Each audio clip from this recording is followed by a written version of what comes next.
Bienvenue dans un nouvel épisode de Time to be Happy, dans cette ambiance de hygge. Un des ingrédients du bonheur danois, c'est le cocooning, le feu de cheminée, les bougies. On a tendance à dire que dans la vie, il y a deux manières de voir les choses. Il y a soit les gens optimistes ou effectivement être pessimiste dans la vie. Quand j'ai publié mon premier livre, Heureux comme un Danois, il a gagné le prix du livre optimiste de l'année. Alors moi, j'étais très heureuse d'avoir obtenu ce prix, mais j'ai compris que en France, l'optimisme avait aussi une connotation qui était accompagnée par une certaine forme de naïveté.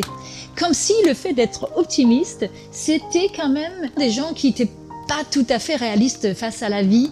Mais cette fois-ci, j'ai envie de vous parler d'une étude qui nous montre qu'il y a en fait une solution entre les deux. C'est une étude réalisée par une chercheuse en psychologie à l'université de Taïwan qui s'appelle Sophia Xu. Elle a pris 200 étudiants et elle a voulu regarder l'effet de l'optimisme sur ces personnes-là.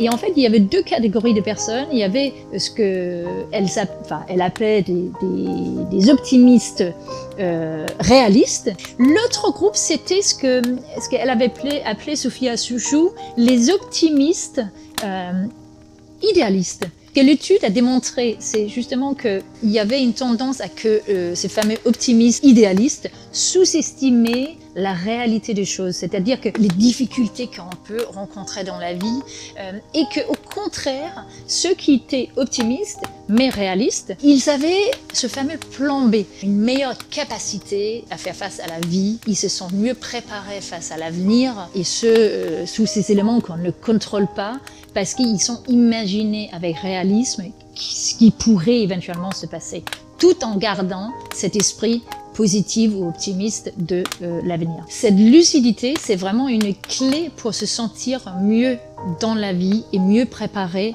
face à l'avenir et tout ce qu'on ne contrôle pas. Comme disait Winston Churchill, c'est qu'un pessimiste voit la difficulté dans chaque opportunité, alors qu'un optimiste voit l'opportunité dans chaque difficulté. Évidemment, on pourrait avoir tendance en ce moment d'être un peu pessimiste ou négatif face à cette situation qui dure depuis très longtemps. Il est évident que pour le bien-être et le bonheur, il vaut mieux être optimiste. Maintenant qu'on sait qu'il y a cette solution au milieu d'un optimisme réaliste, je pense que c'est une bonne manière de s'inspirer de comment on pourrait éventuellement aborder cette période.